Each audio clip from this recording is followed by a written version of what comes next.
welcome to the Two Ton Nerds. As always, my name is Max James. This is day 2 of the 31 Days of Fright horror movie project, year 5, and the movie for today is Gut.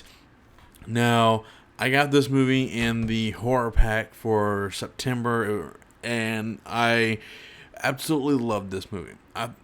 The only thing I wish I did make a mistake while watching this movie is I kind of, as you can see, it is kind of daylight out, and I kind of wished I would have saved it until I watched it at night, because I think it would have been much creepier, and I may watch it again later in the month when it gets a little closer to the Halloween time of year, and I'll kind of save it for kind of a little more the midnight hour kind of time of day. So, well, anyways, I didn't, but even though with being daylight, I still was able to appreciate the movie, and I really loved it. So I'm going to tell you what you need to know about this movie, and first up is the plot.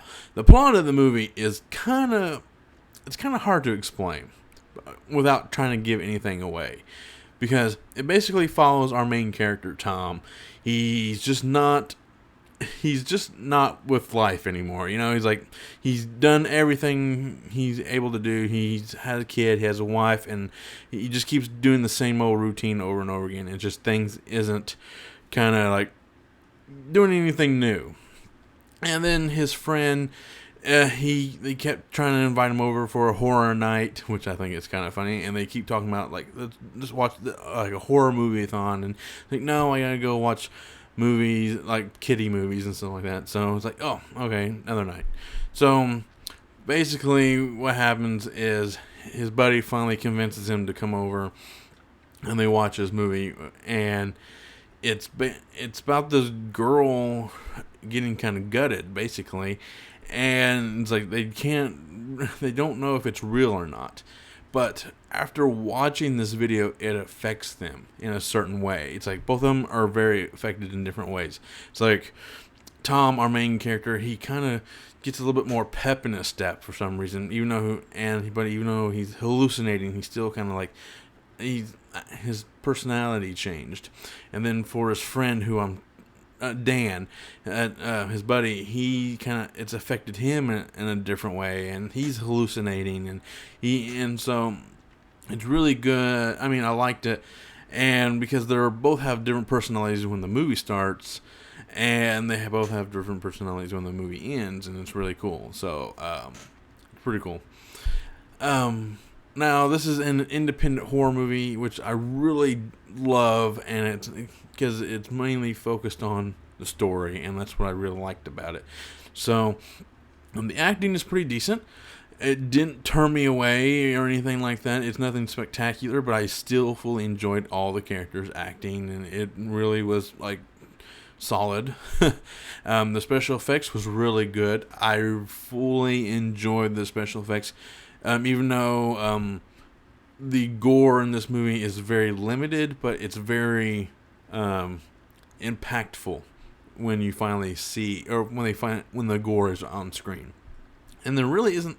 It's not really that gory. It's all in your mind. It's like, oh my god, and it's really good. So, scare factor, there's really no scare factor. It's not even really classified as gore porn, in my opinion, either. It's just like these two guys watching a potential snuff film, and it's just like, oh, it's just pretty decent. Now, and I'd have to kind of back up a little bit. This movie does have a nice twist in it I didn't really see coming, and it was really great, and I found that to be very entertaining. And once that twist was revealed, I'm like, oh, it really had my attention after that. So,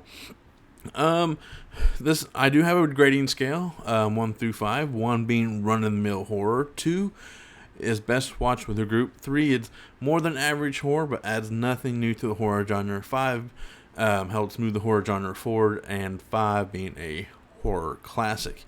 Now, I'm going to give this a 4.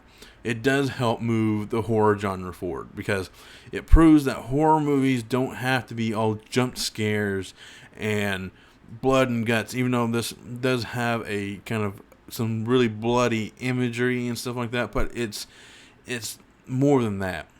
And it's about these two characters and how this video affected them.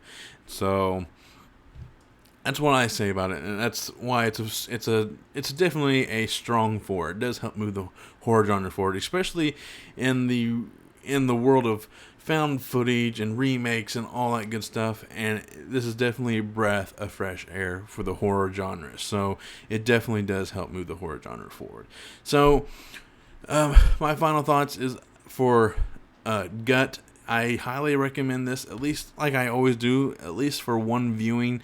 It is very good. So that's it. My name is Max James, and I'm going to go geek out.